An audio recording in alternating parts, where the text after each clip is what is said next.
This is Ask the Mayor with Beatrice Mayor Bob Morgan today, who experienced, just like maybe the rest of us, a little bit of the travel difficulties of the latest blast of winter. We've been kind of pre-spring, and then all of a sudden somebody threw that one in Tuesday night and early Wednesday morning. Yes, that was... we woke up to quite an ice mess, you know. I mean, occasionally that happens here, and you know, it brought me back to my days at the college where I would drive, and you know, at 5:30 in the morning, there was no question that school was not a good option that morning at all.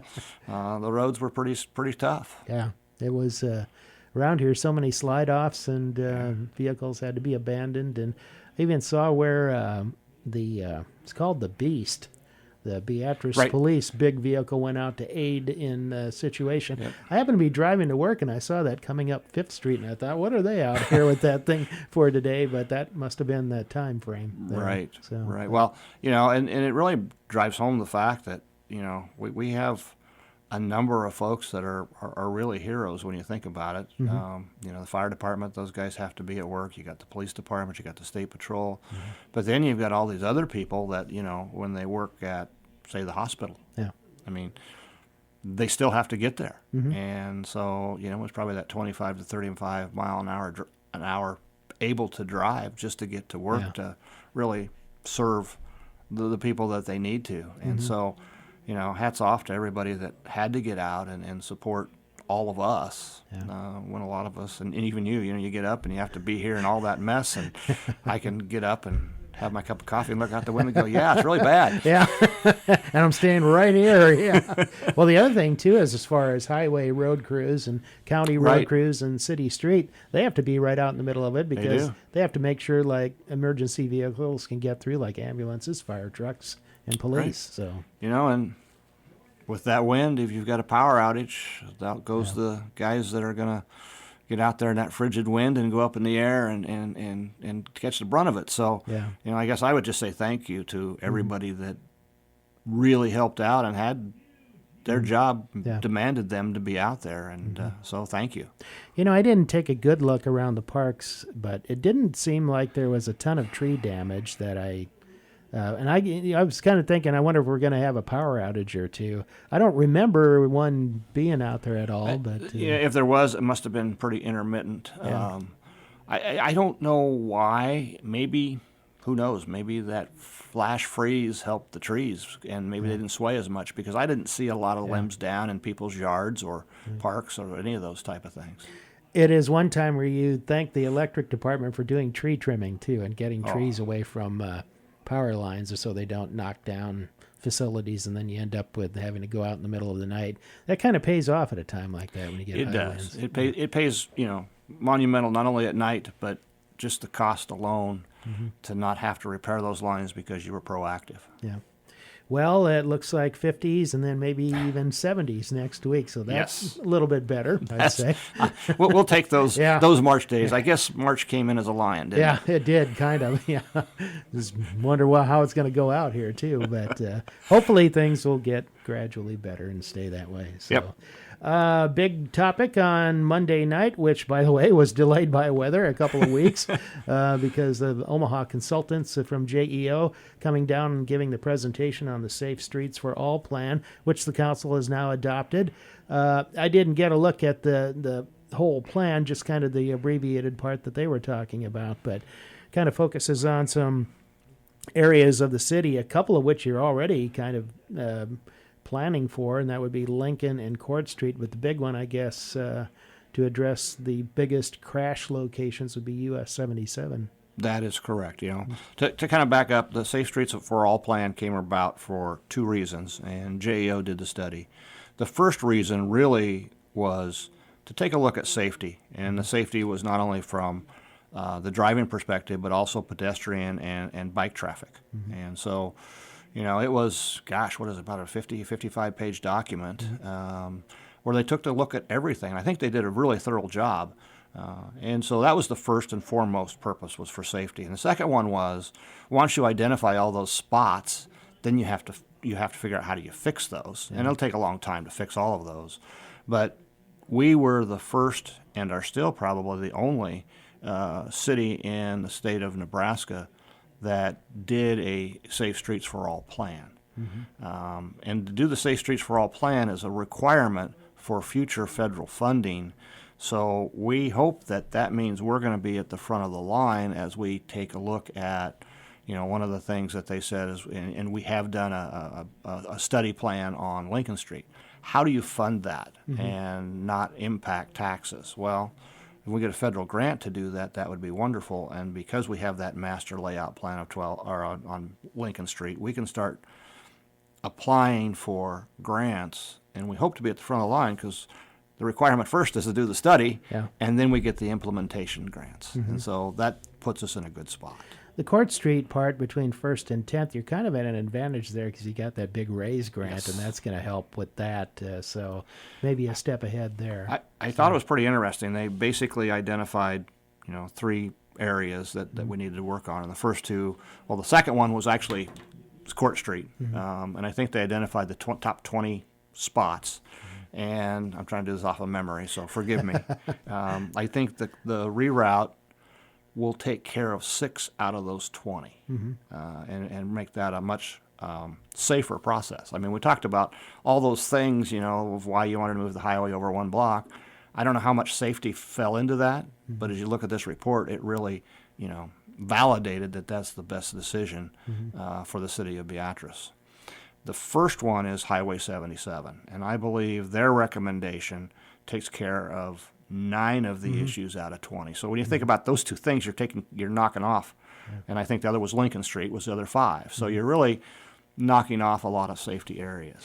They referred to it as a heat map where you see the most crashes at intersections, and it seemed like 77, especially north of the Gage County Courthouse, was kind of a concern area. I think some people refer to that as Restaurant Row. And if you look at that and you drive that a lot, you've got a lot of people that pull over into the left lane and then they stop, and then you've got people who are in the left lane don't want to wait, so they dart over and they go down the right-hand lane. And so, the recommendation of Safe Streets for All is to make that road same width, but make it a 3-lane. And that third lane you'd have that center left turn lane, and so you would keep traffic flowing down the right lane, so there wouldn't be the backups and the people dodging over, because that's where a lot of the accidents happen. I think one of the people that was kind of looking at those plans, I think they call it like the old game called Frogger. And I was never good at that game, by the way. So, I think that recommendation would move that road down to a 3-lane from Dorsey out through the town to Mulberry. And I even know that when you get to 6th and Court, as you're a block away, you're kind of, if most of us probably do this, we're driving and we're in the left lane, we're looking ahead. If somebody's going to turn left, we want to try to get over in the right and then move forward. It'll eliminate a lot of the joggings that happen. I think really what struck me was one of the gentlemen from JEO, I think it was Mark, said, if you really look at that Highway 77, even though it's 4-lane, it's acting like a 3-lane highway. Because of all the traffic and all the left-hand turns that happen, especially in that short block. And then, like we were talking before we came on the air, there's that spot between Casey's past the courthouse that when it's you beside a semi, it's pretty narrow. And so, the beauty of this is you have people that spend their lives developing traffic plans in the engineering standpoint, and they came up with really identifying the 3 things that we need to move forward on. It's been a lot of rear-end crashes right close to where that North Casey's is as you start to come down the hill going northbound, and I've seen many of them over the years. I've been here since 1980, and we were talking about, before the program, you have one council member that's a bit concerned about doing a 3-lane thing because it was tried before, and we were trying to remember when was it tried. I've been here since 1980, and I seem to vaguely remember it, but I don't think it was an entire huge stretch. It was more of an experiment that just didn't work out because I think because of light arrangements and a downtown area where you have several lights within a few blocks, maybe at that time it didn't pan out. But I was trying to remember the years that took place, and I'm at a loss right now. I'm trying to remember I'll have to do some research on that. Maybe the council member, Dana Heido, knows exactly Could be. on that. And, because It was pre-me before I came to City of Beatrice, so I wasn't aware of that. Yeah. Yeah. On Court Street, where it is a 3-lane, West Court and then also East Court now. Right. And I don't know what, probably traffic comparison, it's probably not as high as maybe US 77 Right. in most places, but it seems to work pretty well there. It does. I mean, it takes a little bit of getting used to, and it's change. Change is always hard. But, I think we've got really, looking at Safe Streets for All, the reason we did it was for safety. And it's one of those things that we really have to take a strong look at their recommendations and implement them to try to keep not only things safety. I think the big thing is I thought about 77 and all those. I think the big thing to me is we're still going to move the traffic through. Will it be faster or slower? I don't know. But it'll be done in a fashion where you will have safety as you go through it.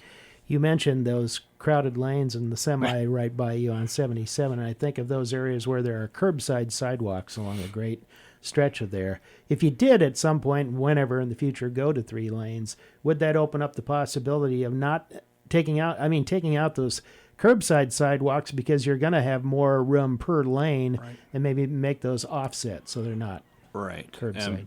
And I should back up and say, Highway 77 is not going to go to 3 lanes immediately. Not tomorrow, no. I mean, I think the state is looking at that because they're going to come and do a resurface project in, I think, 2028.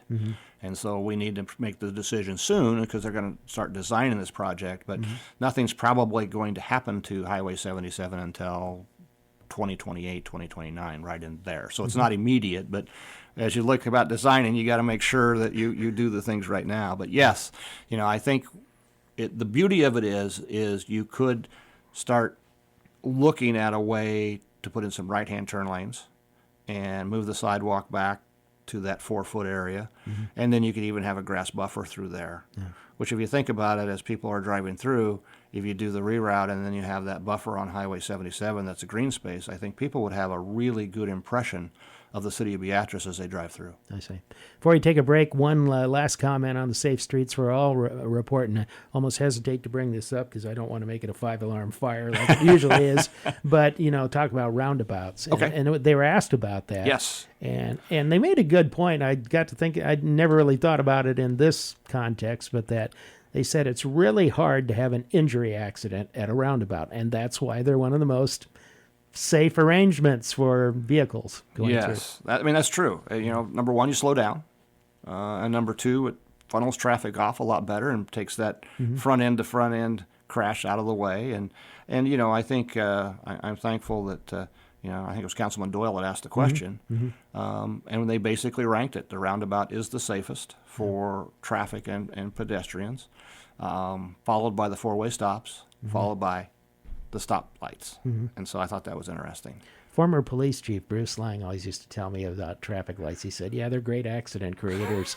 because you get people looking ahead, trying to run it, or then have to slam on the brakes because they didn't judge it right. Yep. Then you get a lot of collisions. That's right. Out there. So. And the other thing I should say is the one thing that this report did not forget was pedestrian traffic, bicycle traffic, and the crossings at the trails. And so it was a very comprehensive plan that included more than just vehicular traffic. All right. Back with more on Ask the Mayor with Mayor Bob Morgan in just a moment. Back on Ask the Mayor today with Mayor Bob Morgan as we talk about city issues. One thing from the council meeting on Monday night was a rezone of a West Beatrice area, South Sumner Street, close to Court Street, going from general commercial back to residential there.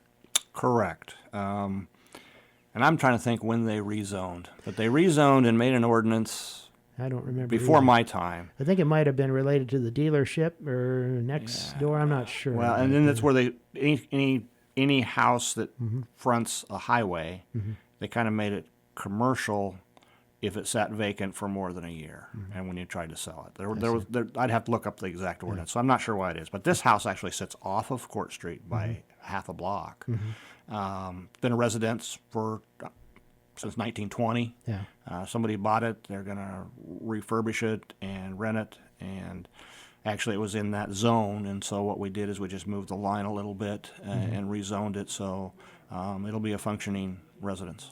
does seem like it was there was quite a bit of room. I was driving by there in the house that's right on the corner there. I take it as the southeast corner of that intersection there, and then right next to it, there's kind of there's a gap there, Right. So there's some space there. There is. It just made perfect sense to, because I think that line way back in the day was arbitrarily drawn, and so we moved that to accommodate, another residence that can be rented. All right. Monday night there was an agreement involves trying to get FAA funding on an airport project, a hangar project. I know they have the project coming up pretty soon with the apron and the fueling facility going to be moving that.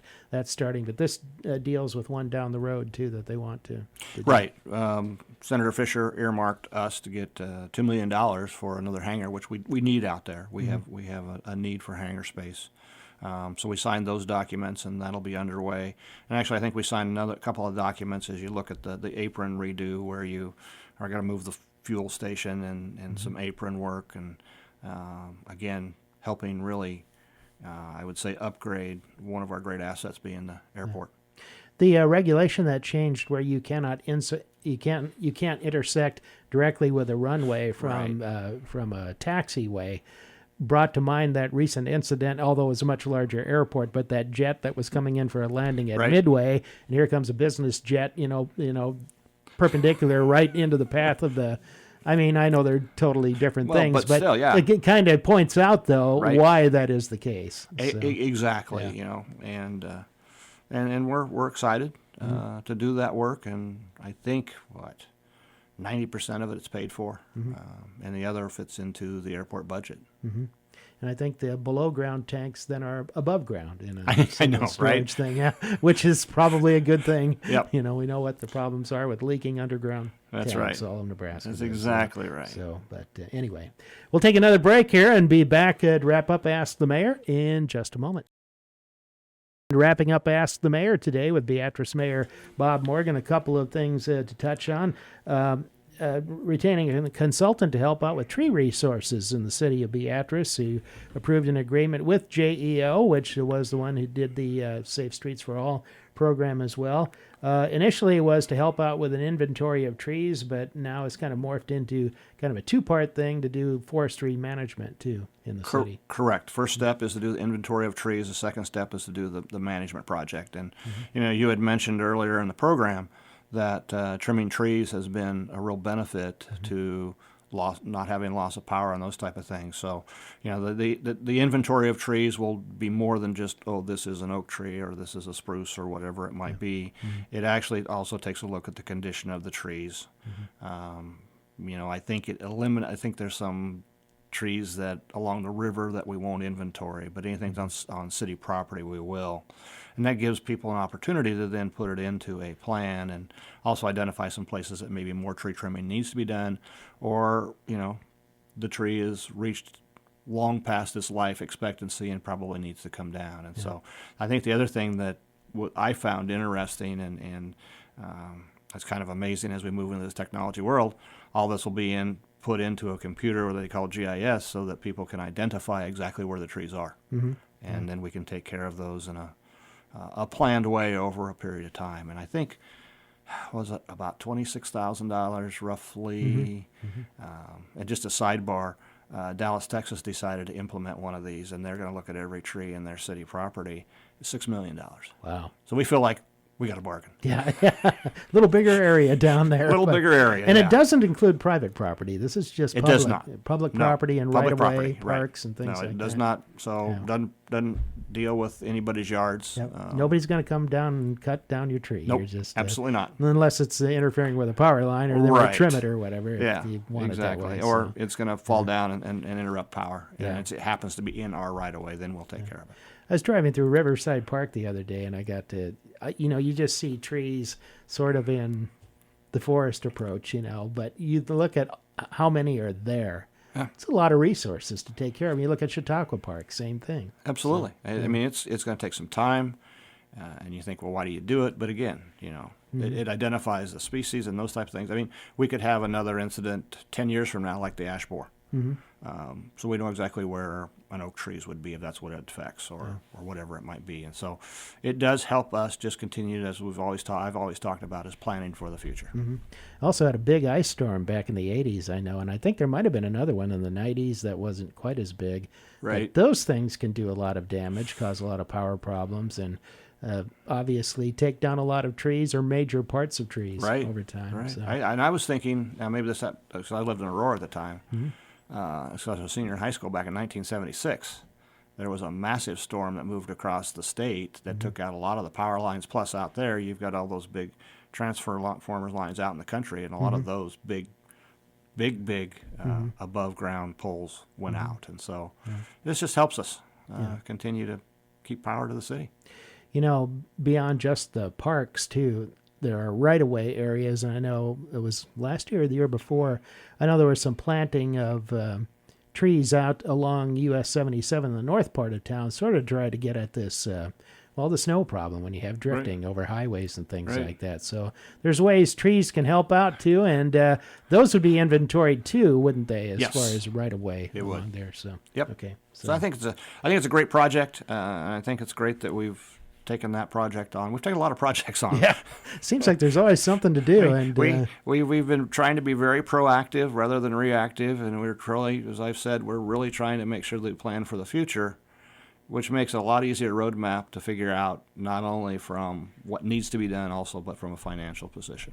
I'm always amazed at how many things you keep juggling at once, but that's why you have good administrators, good department heads, good crews, and people to do the day-to-day things like that. We couldn't do it without our city administrator and our city department heads. They've got a great working relationship with most of all of their employees as well, and so I've had that privilege of going to department head meetings and just seeing how well of a team they have. Yep. Leave the day-to-day to them, and you guys can handle the policy. That's exactly right. I mean, that's, you look at engineering. I mean, none of us on the city council wear a hat like James does. I mean, we just, they're the experts, and we need to support them and sometimes get out of their way. Yeah, okay. Coming up in the not-too-distant future, the Mars Midwest Area Refuse Solutions Yard Waste Program will be getting underway. I think that's April 1st or whatever. And yes. I know a note kind of went out on the city's Facebook page for people that want to take part in that. Exactly. We pick up yard waste, I think it's April through October. There is a fee, and I think the fee runs from April through October. And just to clarify, that means you've decided, in July I'm going to jump in and do the yard waste, you still have to pay for April, May, June. So the best thing to do is jump in right on April. It ends at the end of October, so for those 6 months or whatever it is, I think it's $12 a month. But that's pretty well safe. I mean, you can probably cash that out as you think about how many trips you'd take out to the dump and the fuel that you do and the labor that goes along with that. Some of the changes, though, for this year, it was $10. It's going to be $12. However, you do need to enroll, and probably enroll now, because we are going to give you another 96-gallon garbage can, because we're asking the yard waste to go into that can, yard waste only. And then it will be picked up by the automated truck rather than the rear end loader. And for us, it's going to make it more efficient. And I think it's also going to be a little safer for our employees because, those days that you've got a lot of wet grass, you can put a lot of weight into 3 or 4 trash cans. I think they even said to some of them, they actually had to use a cable to pull the trash cans up into the rear end loader, loaded truck. So you have a possibility of some pretty good injuries. So number one, it's more efficient. Number two, the container's bigger. And number three, it's a great way to get rid of your yard waste. I also believe, if I'm not mistaken, they've changed the yard waste pickup day. It used to be on Wednesdays, and the pickup day is going to be on Mondays now. Okay. So in some respects, I take care of my yard a lot, so I think about all this stuff. But because they pick it up on Mondays now, that means if I mow on Friday to make my yard look good for the weekend, I only have it sitting in that can for Saturday, Sunday, and it's gone on Monday. And it can get a little ripe after a while if you got a lot of grass in there. And it's wet. Yeah, true. I was trying to remember, I should know this, but is the yard waste receptacle is a different color? You said it's bigger, but the lid will be green. Okay. So if you look at your trash cans now, you've got the brown lid for your normal trash. You've got the blue lid if you happen to be in the recycling program, and now if you're in the tree program or the yard waste program, you'll have a green lid. Yeah. So it's all color coordinated. Well, that's great. I learned something today because I don't, I live in an apartment. I don't Right. do the yard waste thing. But Yep. anyway, Yeah. that's April 1st. Sign up now. And, Absolutely. you have to go through the whole season, though. You have to take it for the whole season, so you might as well sign up now in April Yeah. and get the full benefit. All right. Mayor, thanks for being with us. Thank you.